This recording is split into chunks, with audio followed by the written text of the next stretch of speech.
यौवन हो और साधन में भगवान में रुचि हो, पैसा हो और उसको सही रास्ते पर लगाने की कला हो,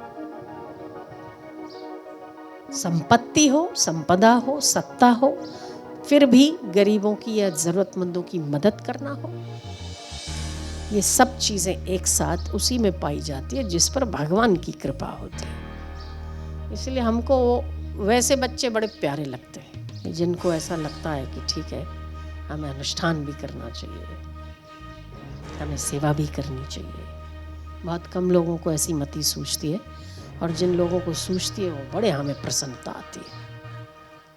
तो मैंने कहा वो कंवारे लोग बेचारे सपने ही देखते रहते हैं, और जिनको बाल बच्चे हो गए उनको पूछो तो बोले ठीक है, चल रही है जिंदगी। पूछो सारे शादी वालों को पता होगा। तो सार किधर भी नहीं है। इन शॉर्ट, शादी हो गई तो फिर बच्चे हो गए, तो फिर बच्चों के पीछे जीवन खप जाता है, फिर अब बच्चे बड़े हो गए तो हम निकल ही नहीं पाओ। हम तो बाद में भजन करेंगे, सत्संग में बाद में आवेंगे, बाद में कहाँ होता है। बच्चे हो गए बड़े, अब छोटे हैं तो नहीं आ सकते, फिर पढ़ते हैं तो नहीं आ सकते, फिर बड़े हो गए तो अब उनकी शादी करानी है तो अब तो टाइम ही नहीं है, और फिर अब बहू अकेली घर में तो कैसे जावे। आदमी पूरा जीवन ब्लॉक हो जाता है, पूरा। और कुछ इनके जैसे लोग भी हैं, विचार तो आता है, विचार तो आना ये भी पवित्रता है। विचार तो आता है कि सेवा करनी चाहिए, अनुष्ठान के लिए आना ये भी बहुत।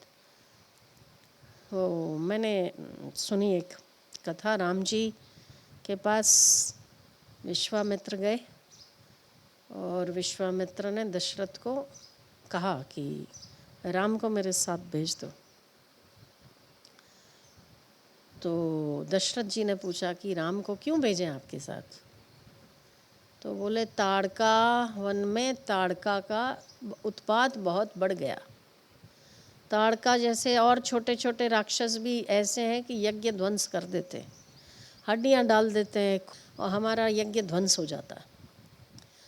तो हम राम जी को लेके और वहाँ ताड़का का वध करवाना चाहते हैं। तो दशरथ ने बोला वो अभी 16 साल का है, मेरा बेटा 16 साल का है, और बाप ने, पिता ने कई युद्ध जीते हैं, तो गुरुदेव आप मुझे लेके चलो। बेटा क्या करेगा, बच्चा तो बच्चा ही है, उसने तो कभी युद्ध की ट्रेनिंग नहीं ली, मतलब कभी प्रैक्टिकल नहीं करके देखा है, और मैंने तो कई युद्ध जीते हैं। बोले नहीं, मैं राम को ही लेने आया हूँ और राम को ही लेके जाऊँगा। दशरथ को बड़ा अचरज लगा कि जिस बाहुओं ने, जिस भुजाओं ने एक किसी शत्रुओं को अगर गला दबोच लिया हो तो उसका बचना मुश्किल हो जाता है। बलवान दशरथ, महावीर दशरथ, राम के पिता, मतलब वो होगी ना बात, ऊंचा कद, ऊंचा शरीर, आंखें ललाट उन्नत, आंखें बड़ी बड़ी। ऐसे ही घर में तो भगवान अवतरित होते हैं कि जिसमें सद्गुण भी हो और बाह्य कद काठी भी हो। फिर उन्होंने कहा, बोले महाराज मेरा बेटा बहुत छोटा है। मोह होता है ना, ये अकेले बच्चे को, किशोर अवस्था है, 16 साल की उम्र है, छोटा सा है, क्या कर लेगा वो। महाराज क्षमा करिए, आपकी बात को काटने का मेरा बिल्कुल भी साहस नहीं है, हो सकता, पर वो बालक है और शायद उससे अधिक मैं काम लगूंगा आपको, क्योंकि राक्षसों को मारना हमारे दाएं हाथ का खेल होता है। विश्वामित्र ने कहा मैं राम को लेने आया हूँ और राम को ही लेके जाऊंगा। दशरथ जी चरणों में बैठ गए, हाथ जोड़ने लगे। बोले अच्छा इसका कारण जान सकता हूँ मैं कि राम पर ही क्यों आपकी इतनी प्रसन्नता आ रही है, क्यों मेरे पर नहीं, क्यों मुझे नहीं लेके जाना चाहते। सुनो राजन, धन, सत्ता, संपदा और यौवन, ये चारों जिसके पास इकट्ठे हों और फिर भी उसका जिसको घमंड ना हो, ये चारों जिसके पास एकत्रित हों और वो नशे में चूर ना हो, वो एक राम ही इन सारी आदतों को कंट्रोल कर सकते हैं, बाकी किसी के बस की बात नहीं है।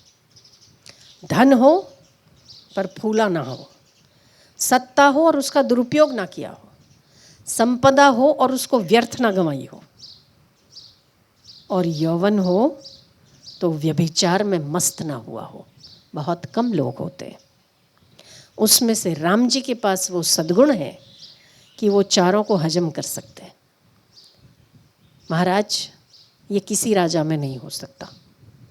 राज भी है, राजकुमार है, यौवन भी है, सुंदरता है, धन भी है, सत्ता भी है ना, सबसे बड़े हैं राम जी, फिर भी सत्ता का घमंड नहीं है।